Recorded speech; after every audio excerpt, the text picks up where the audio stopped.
नमस्कार, আমি অ্যাস্ট্রোসিদীপ। আজকের আলোচনা 2024 সালের 16ই ডিসেম্বর থেকে 2025 সালের 13ই জানুয়ারি পর্যন্ত ধনু রাশির রাশিফল নিয়ে।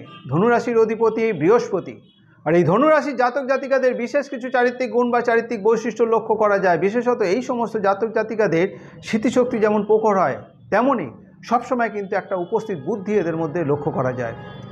অন্যের দ্বারা সহজে কিন্তু এরা প্রভাবিত যেমন হয় না, তেমনি নিজ ব্যক্তিত্বের দ্বারা কর্মক্ষেত্রে প্রতিষ্ঠা লাভ করে থাকে। তার সাথে সাথে ব্যবসায়িক বুদ্ধিও কিন্তু প্রখর থাকে এদের মধ্যে। কারোর যদি কোনো রকম দুঃখ দেখে, সেই দুঃখে কিন্তু এরা স্থির থাকতে পারে না। সাধ্যমতো তাকে সাহায্য করার একটা প্রবণতা বা মানসিকতা এদের মধ্যে লক্ষ্য করা যায়। এই চারিত্রিক গুণ বা চারিত্রিক বৈশিষ্ট্য বিশেষভাবে কিন্তু ধনুরাশির জাতক জাতিকাদের মধ্যে লক্ষ্য করা যায়। এবারে আসবো মূল আলোচনায়। তবে মূল আলোচনায় যাওয়ার আগে প্রথমে কিন্তু এই সময়কার গ্রহদের অবস্থানটা আমাদের একটু জেনে নেওয়ার প্রয়োজন আছে। কারণ বর্তমান সময়ে গ্রহদের অবস্থানের পরিপ্রেক্ষিতেই যেহেতু এই রাশিগত ফলাফল, তাই এই সময় গ্রহরা কে কোথায় অবস্থিত আছে সেটা আমাদের জানাটা একটু প্রয়োজন আছে। প্রথমত, রাশি অধিপতি বৃহস্পতি ষষ্ঠ রাশিতে অর্থাৎ বৃষ রাশিতে বক্রী অবস্থায় রোহিণী নক্ষত্রে অবস্থিত। অন্যান্য বাকি গ্রহদের মধ্যে রাশিতে রবির অবস্থিতি, দ্বিতীয় রাশিতে অর্থাৎ মকর রাশিতে শুক্রের অবস্থান, কুম্ভ রাশিতে স্বক্ষেত্রে শনি, মীন রাশিতে রাহুর অবস্থিতি, চন্দ্রের অবস্থান মিথুন রাশিতে, কর্কট রাশিতে মঙ্গল বক্রী অবস্থায়, কন্যা রাশিতে কেতুর অবস্থিতি এবং বৃশ্চিক রাশিতে বুধের অবস্থান। এই হচ্ছে এই সময়কার গ্রহদের অবস্থিতি। এবারে জানবো এই পুরো সময়টার মধ্যে ধনুরাশির জাতক জাতিকাদের শরীর স্বাস্থ্য কেমন থাকবে, যারা বিদ্যা শিক্ষার সাথে যুক্ত রয়েছে তাদেরই বা সময়টা কেমন, অর্থনৈতিক অবস্থা কেমন থাকবে, যারা চাকরিজীবী, যারা ব্যবসায়ী, যারা দাম্পত্য জীবনযাপনের সাথে যুক্ত রয়েছেন, যারা শিল্পী কলাকুশলী, যারা অন্যান্য বিভিন্ন পেশার সাথে যুক্ত রয়েছেন তাদেরই বা সময়টা কেমন। অর্থাৎ সার্বিকভাবে ধনুরাশির জাতক জাতিকাদের এই সময়টা কেমন যাবে সেটা নিয়েই আলোচনায় আসবো। প্রথমেই আসবো শরীর স্বাস্থ্য বিষয় নিয়ে। রাশি অধিপতি ষষ্ঠ রাশিতে বক্রী অবস্থায় অষ্টম রাশিপতির নক্ষত্রে অবস্থিত থাকায় এই সময় কিন্তু স্বাস্থ্য বিষয়ে মাঝে মধ্যেই কিন্তু সমস্যার সম্মুখীন হওয়ার সম্ভাবনা থাকছে।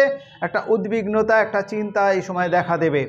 বিশেষত পেট, গোপনাঙ্গ, কোমর, চোখ কিংবা দাঁত সংক্রান্ত বিষয়কে কেন্দ্র করে একটা সমস্যা দেখা দেওয়ার একটা সম্ভাবনা থাকবে।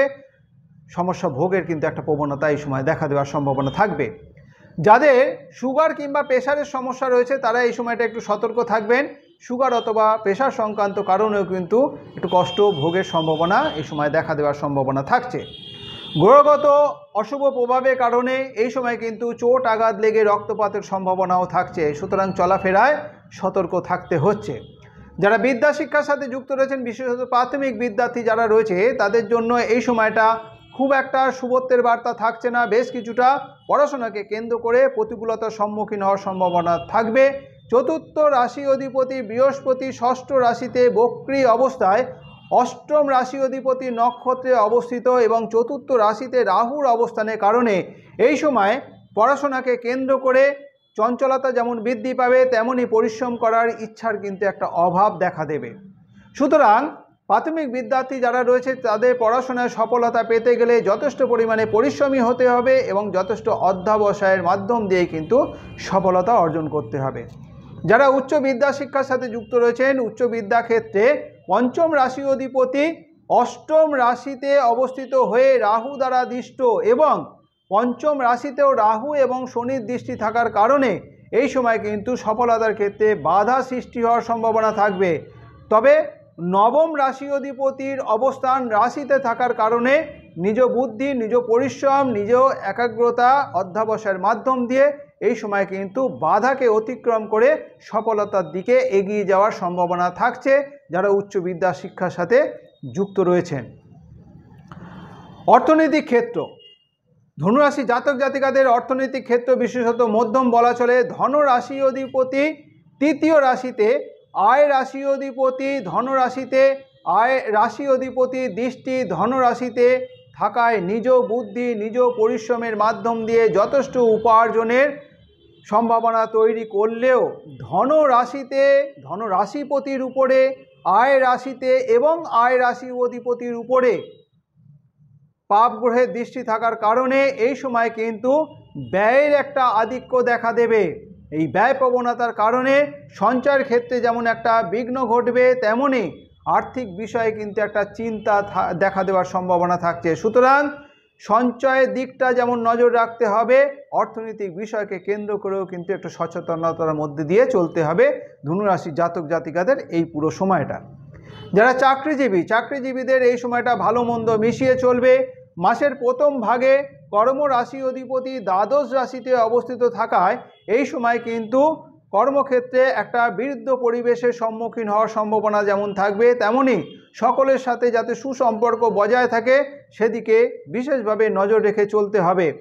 মাসের দ্বিতীয় ভাগে দশম রাশি অধিপতি নবম রাশি অধিপতির সাথে অর্থাৎ ভাগ্য রাশি অধিপতির সাথে রাশিতে অবস্থিত থাকার কারণে নিজ বুদ্ধি, নিজ কর্মক্ষমতার মাধ্যম দিয়ে কর্মক্ষেত্রে কিন্তু সফলতার দিকে এগিয়ে যাবে। এই সময় কিন্তু উচ্চ কর্তৃপক্ষের দ্বারা একটা প্রশংসিত হওয়ার সম্ভাবনা যেমন থাকবে, তেমনি কর্মক্ষেত্রে আয় উপার্জন বৃদ্ধির সাথে সাথে একটা পরিবর্তন আশা করা যাচ্ছে, অর্থাৎ এখানে উন্নতি এবং দায়িত্ব বৃদ্ধির কিন্তু একটা সম্ভাবনা থাকছে। যে সমস্ত বেকার যুবক যুবতী রয়েছে মাসের দ্বিতীয় ভাগে বিশেষ চেষ্টার মাধ্যম দিয়ে কিন্তু ভালো চাকরি লাভের একটা সম্ভাবনা তৈরি হয়েছে। যারা ব্যবসা বাণিজ্যের সাথে যুক্ত রয়েছেন, ব্যবসা ক্ষেত্রে কিন্তু মাসের প্রথম ভাগে বেশ কিছুটা দোলাচলের মধ্যে দিয়ে চললেও তা কিন্তু খুব একটা সমস্যাবহুল হবে না।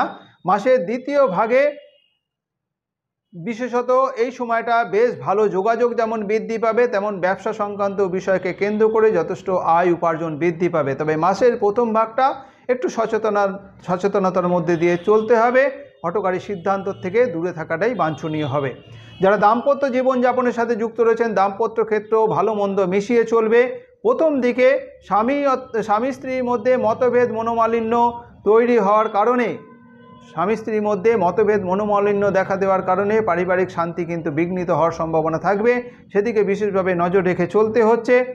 মাসের দ্বিতীয় ভাগে পারিবারিক সুখ শান্তি বজায় থাকবে, তবে সন্তানের কারণে কিছু সমস্যা দেখা দেওয়ার কিন্তু একটা সম্ভাবনা থাকছে।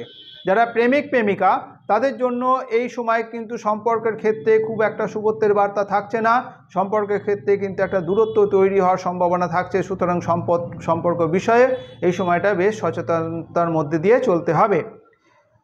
যারা অবিবাহিত দীর্ঘদিন বিবাহের যোগাযোগের জন্য চেষ্টা করছেন তাদের জন্য কিন্তু এই সময়টা কখনো ভালো কখনো মন্দ এই অবস্থার মধ্যে দিয়ে চলতে হবে, অর্থাৎ কখনো যোগাযোগ বৃদ্ধি পাবে, কখনো যোগাযোগের ক্ষেত্রে বাধা আসবে। যারা শিল্পী কলাকুশলী পুরো সময়টায় কিন্তু তাদের জন্য বিশেষ অনুকূলে থাকছে, অর্থাৎ যোগাযোগ যেমন বৃদ্ধি পাবে তেমন আয় উপার্জন এই সময়টায় বৃদ্ধি পাবে। যারা অন্যান্য বিভিন্ন পেশার সাথে যুক্ত রয়েছেন তাদের কখনো ভালো কখনো মন্দ এই অবস্থার মধ্যে দিয়ে চলতে হবে। ধনুরাশির জাতক জাতিকারা যারা মূলা নক্ষত্রে জন্মগ্রহণ করেছেন তাদের জন্য ডিসেম্বর মাসের 19, 23, 26, 28 এবং জানুয়ারি মাসের 1, 6, 10, 13 তারিখ শুভ। যাদের জন্ম নক্ষত্র পূর্ব আষাঢ়া তাদের জন্য ডিসেম্বর মাসের 16, 20, 25, 29 এবং জানুয়ারি মাসের 2, 7, 9, 11 তারিখ শুভ। যাদের জন্ম নক্ষত্র উত্তর আষাঢ়া তাদের জন্য ডিসেম্বর মাসের 18, 21, 24, 30 এবং জানুয়ারি মাসের 3, 5, 8, 12 তারিখ শুভ। শুভ দিক হিসেবে উত্তর পূর্ব দিক অর্থাৎ ঈশান কোণ আপনাদের জন্য শুভ। শুভ বার বৃহস্পতিবার এবং রবিবার। শুভ রং হলুদ রং, ক্রিম রং এবং লাল রং। যে কোনো শুভ কাজের দিন যেমন বৃহস্পতিবার অথবা রবিবারটাকে ব্যবহার করা যেতে পারে, তেমনই হলুদ, ক্রিম অথবা লাল রঙের পোশাককে ওই বিশেষ শুভ কাজের দিনে যদি ব্যবহার করা হয় তাহলে শুভ ফল লাভের সম্ভাবনা অনেকাংশে বৃদ্ধি পাবে। আমার এই যে আলোচনা, এই যে রাশিগত ফলাফল, এটা বিশেষত এই সময়কার গ্রহদের অবস্থানের পরিপ্রেক্ষিতেই। ধনুরাশি জাতক জাতিকাদের ব্যক্তিগত জন্মরাশি চক্রে গ্রহদের অবস্থান যদি শুভ অবস্থায় থাকে এবং তার সাথে সাথে বর্তমান গ্রহদের দশা অন্তর্দশার ফলাফল যদি শুভত্বের দিকে ইঙ্গিত দেয় তাহলে শুভ ফল লাভের সম্ভাবনা অনেকাংশে বৃদ্ধি পাবে। কিন্তু ধনুরাশির জাতক জাতিকাদের ব্যক্তিগত জন্মরাশি চক্রে গ্রহদের অবস্থান যদি অশুভ অবস্থায় থাকে এবং তার সাথে সাথে বর্তমান গ্রহদের দশা অন্তর্দশার ফলাফল যদি অশুভত্বের দিকে ইঙ্গিত দেয় তাহলে শুভ ফল লাভের সম্ভাবনা অনেকাংশে কম হবে। সুতরাং বর্তমান গ্রহদের গোচরগত অবস্থানের পরিপ্রেক্ষিতে যে রাশিগত ফলাফল তার সাথে ধনুরাশির জাতক জাতিকাদের ব্যক্তিগত জন্মরাশি চক্রে গ্রহদের অবস্থান এবং বর্তমান গ্রহদের দশা অন্তর্দশার ফলের মধ্যে একটা বৈষম্য, একটা তারতম্য হতেই পারে। আমার এই আলোচনা যদি আপনার কাছে গ্রহণযোগ্য মনে হয়, যদি ভালো লেগে থাকে অবশ্যই লাইক এবং শেয়ার আশা করব। যারা এখনও পর্যন্ত আমার এই চ্যানেলটিকে সাবস্ক্রাইব করেননি, আমার পরবর্তী ভিডিও পরবর্তী আলোচনাগুলোর লিঙ্ক পেতে অবশ্যই চ্যানেলটিকে সাবস্ক্রাইব করে নেবেন। আজ এই পর্যন্তই। ভালো থাকবেন, সুস্থ থাকবেন। ধন্যবাদ।